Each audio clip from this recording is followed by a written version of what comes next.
Hello students, welcome to our channel curiosity education.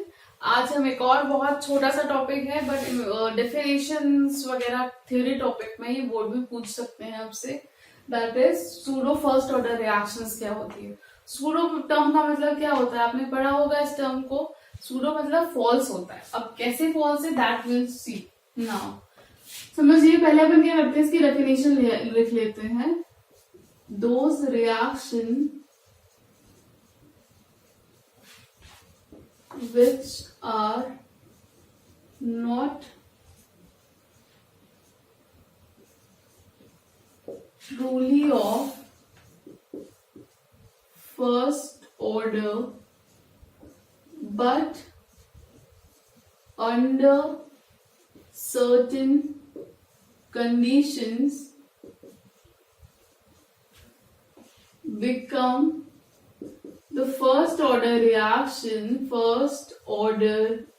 reaction, ठीक है, are called first order reaction, pseudo first order reaction are called pseudo first order reaction, जो actually होती नहीं है first order reactions, पर किसी condition में हम बोलेंगे कि वो फर्स्ट ऑर्डर रिएक्शन है, उसको हम सूडो ऑर्डर रिएक्शन बोलते हैं। अब कैसे, ध्यान से समझिए, स्टैंडर्ड एग्जांपल से समझाती हूँ, फिर हम कुछ एक दो एग्जांपल्स भी डिस्कस करेंगे।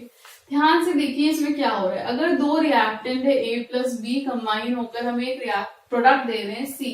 ध्यान से समझिए कि ये रिएक्टेंट जो A है इसको मैंने लिया है जस्ट फॉर एग्जाम्पल 1 मोल, ठीक है, इसका मैंने लिया है 5 मोल, ठीक है, इसके कंपैरिजन में तो ये ज्यादा है, अगर इसको और ज्यादा कर दीजिए 10 मोल लिया है जस्ट फॉर एग्जाम्पल। इस टाइप के रिएक्शन में क्या होता है, किसी भी एक रिएक्टेंट का कॉन्सेंट्रेशन इतना ज्यादा होता है, कितना ज्यादा, एक के कंपैरिजन में इतना ज्यादा होता है, और ज्यादा होने के बाद क्या होता है, इसके ड्यूरिंग द रिएक्शन ये पूरा 1 मोल यूज हो जाएगा, पर ये इसके कंपैरिजन में ये 10 मोल्स थोड़ी ना यूज हो पाएगा। तो ऑलरेडी एक रिएक्टेंट का क्या होगा, कंसेंट्रेशन बहुत हाई होगा, और उसका कंसेंट्रेशन ड्यूरिंग द रिएक्शन, जितना भी टाइम में रिएक्शन कंप्लीट हो रही है, रिएक्शन कंप्लीट होने के बाद भी उसमें चेंज बहुत कम होगा। फॉर एग्जाम्पल, अगर इसका पूरा 1 मोलर यूज हो गया है तो इसका 0.5 ही यूज हुआ है, इसके कंपैरिजन में तो ये कम है ना। तो यहाँ पर अभी भी कितना बचा है, 9.5 मोल बचा है ना। तो ये तो पूरा यूज हो गया, पर ये तो भी बचा है, तो ऑल ऑन एन एवरेज 10 में से इतना बच गया है, तो कॉन्स्टेंट ही तो है, पूरा यूज ही नहीं हुआ है। पहले ये बहुत एक्सेसिव क्वांटिटी में था, एक्सेसिव क्वांटिटी में होने के बाद भी यूज कम हुआ है, ठीक है, तो इसको हम बोल सकते हैं कि कांस्टेंट है, इसके कंसेंट्रेशन में कोई चेंज ही नहीं आ रहा है। तो इस केस में अगर मैं रिएक्टेंट के केस में क्या लिखूं, रेट लॉ लिखूं भी, जो अपने को आता है ऑलरेडी, तो वो पूरा के पूरा किस पर डिपेंड करेगा, कंसेंट्रेशन ऑफ ए पर डिपेंड करेगा, क्योंकि बी का कंसेंट्रेशन बहुत एक्सेस है और थ्रू आउट द रिएक्शन वो ऑलरेडी बहुत कम चेंज हो रहा है। तो हमारी जो रिएक्शन रेट होगी, ऐसा एक्सपेरिमेंटली देखा है इस टाइप के रिएक्शंस में, कि वो पर्टिकुलर रिएक्टेंट जिसका कॉन्सेंट्रेशन हाई होता है उस पर रेट ऑफ रिएक्शन डिपेंड ही नहीं करती। क्यों नहीं करती, क्योंकि उसका अमाउंट ही बहुत कम चेंज हुआ है with respect to the other reactant, तो इस पर डिपेंड ही नहीं कर रही है। तो मैंने इसको कांस्टेंट मान लिया, हटा दिया बेसिकली, ठीक है, कांस्टेंट मतलब 1 मान लिया। ऐसा हम जो 11th में हमने इक्विलिब्रियम पढ़ा था वहां पर भी हम करते थे, कांस्टेंट ले लेते थे इस तरीके के यूनिट्स को। तो अगर ये यहाँ से हट गया है तो रेट लॉ हमें क्या बताएगा कि जो रेट ऑफ रिएक्शन है वो किस पर डिपेंड कर रही है, सिर्फ ए पर डिपेंड कर रही है, दैट इज उस रिएक्टेंट पर डिपेंड कर रही है जिसका कॉन्सेंट्रेशन यूज हो रहा है with duration of time during that reaction. तो इस तरीके के रिएक्शंस को हम सूडो फर्स्ट ऑर्डर रिएक्शन बोलते हैं। कैसे, दिख तो हमें रही थी कि क्या होता है एग्जैक्टली, अगर ये भी सही से यूज हो रहा होता बी भी, तो हम यहाँ पर बी भी लिखते। तो इस तरीके से 1 इसका और 1 इसका, तो ये सेकेंड ऑर्डर रिएक्शन हो जाती है ना, 1 + 1 पावर को हम ऐड करते हैं, बट एग्जैक्टली ऐसा नहीं हुआ। एक्सपेरिमेंटली हमने देखा कि बी का कंसेंट्रेशन पर इसका कुछ इफेक्ट ही नहीं हो रहा है, सिर्फ रिएक्टेंट का कंसेंट्रेशन, ए रिएक्टेंट का कंसेंट्रेशन के बेसिस पे इसका रेट लॉ लिखा जा सकता है।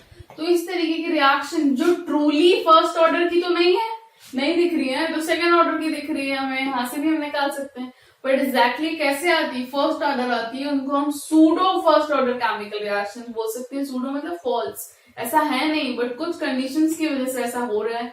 ठीक है, अब कुछ एग्जाम्पल्स देख लेते हैं सूडो फर्स्ट ऑर्डर रिएक्शन। तो अब एग्जाम्पल के थ्रू फिर से समझ लेते हैं। जस्ट फॉर एग्जाम्पल मैंने लिया हाइड्रोलिसिस ऑफ इथाइल एसीटेट। अगर इसका हाइड्रोलिसिस करवाएं तो ये होगा CH3COOC2H5। This is ethyl acetate. हमने ईस्टर लिया है, इसका हाइड्रोलिसिस करवाएंगे तो पहले वाटर ऐड कर देते हैं, वाटर की प्रेजेंस में हो रहा है, and few drops of acid also.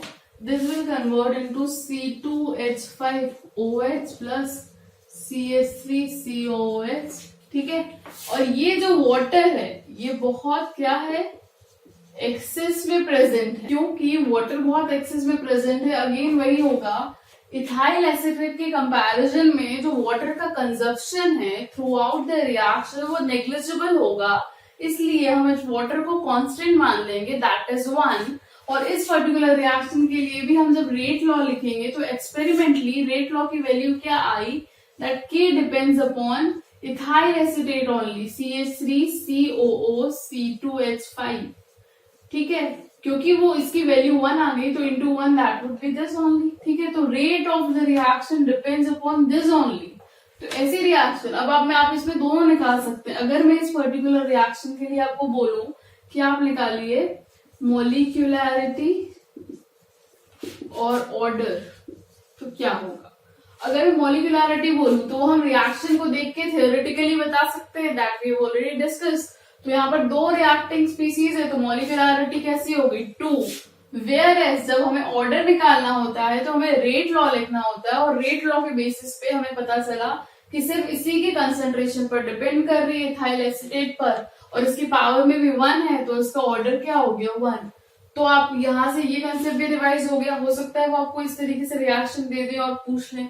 अगर ऑर्डर निकालना है तो ऑफकोर्स आपको एक्सपेरिमेंटल डेटा दिया होगा, उसी के थ्रू हम निकाल सकते हैं। ऑलरेडी हम उस पर डीप डिस्कशन कर चुके हैं। तो इस रिएक्शन में भी क्या हो रहा है, हमें दिख तो ये वैसे भी सेकेंड ऑर्डर रिएक्शन रही है, बट जस्ट बिकॉज कि इसका वाटर का अमाउंट बहुत ज्यादा है और वो यूज भी उतना नहीं हो रहा है जितना ये हो रहा है, तो हम इसको क्या बोलेंगे, सूडो फर्स्ट ऑर्डर रिएक्शन। एक एग्जाम्पल और देख सकते हैं हम यहाँ पर,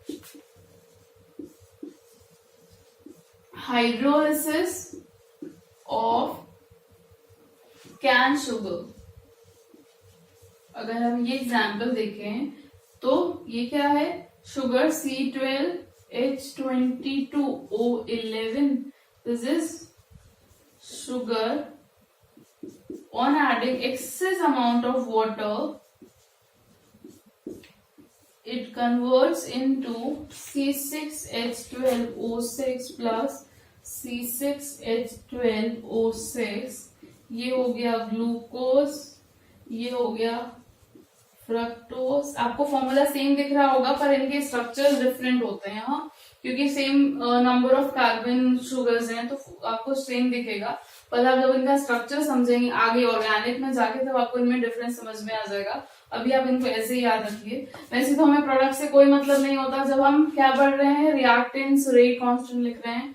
फिर से वही वाली बात, यहाँ पर भी क्या है, वाटर बहुत एक्सेस अमाउंट में यूज हुआ है as compare to the first reactant sugar, और वाटर का कंजप्शन ड्यूरिंग दिस रिएक्शन बहुत कम है, नेग्लिजिबल होता है। एज ए रिजल्ट अगर हम फिर से इसका रेट कांस्टेंट निकालें बाय रेट लॉ तो वो क्या हो जाएगा, rate equals to K and this depends upon C12H22O11। ये हमको एक्सपेरिमेंटली वैल्यू मिली है कि इसकी पावर में 1 होता है। तो ये भी क्या हो गया, फर्स्ट ऑर्डर रिएक्शन हो गई जिसमें वाटर क्या हो गया, अगेन कांस्टेंट हो गया, तो उसको हम मेजर ही नहीं कर रहे हैं, लिख ही नहीं रहे हैं, क्योंकि उसका चेंज ही नहीं हो रहा है।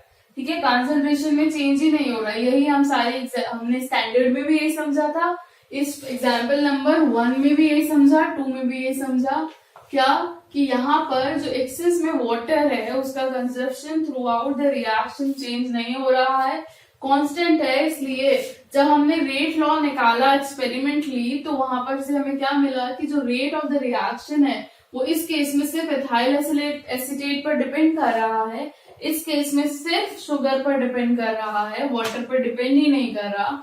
तो उस केस में ऑर्डर 1 हो जाएगा, इसका भी ऑर्डर 1 हो जाएगा। इस केस में भी एग्जाम्पल नंबर 2 में भी अगर आप मॉलिक्यूलरिटी निकालेंगे तो वो 2 आएगा, हमें यहाँ से दिख रहा है, लेकिन ऑर्डर निकालेंगे तो वो 1 आएगा। ठीक है, ऐसी रिएक्शंस आप ऐसा भी लिख सकते हैं सम अप करने के लिए, all reaction which have higher order but follows lower order kinetics are called pseudo chemical reactions. ऐसी रिएक्शंस जिनका क्या होता है एग्जैक्टली तो उनका ऑर्डर हाई होता है, ये तो हाई ऑर्डर ही है, बट इनका जो मैकेनिज्म है, काइनेटिक्स जो फॉलो हो रही है वो फर्स्ट ऑर्डर की हो रही है। तो इनका ऑर्डर तो हाई है, पर ये कैसा ऑर्डर फॉलो कर रहे हैं, जब रिएक्शन हो रही है तो लोअर ऑर्डर मैकेनिज्म फॉलो कर रहे हैं। तो ऐसी सारी रिएक्शंस को हम सूडो केमिकल रिएक्शंस पढ़ेंगे, बोलेंगे। और उसी का हमने एक एग्जाम्पल समझ लिया, सूडो फर्स्ट ऑर्डर रिएक्शंस। ठीक है, 2 एग्जाम्पल्स और डेफिनेशन इस टॉपिक के लिए more than sufficient. So here we end this video. I hope you got the concept whatever we have discussed. अगर आपको हमारे वीडियो से कुछ भी नया सीखने को मिलता है then definitely like, share, subscribe. Also press the bell icon for more notifications from our side. Thanks a lot for watching this video.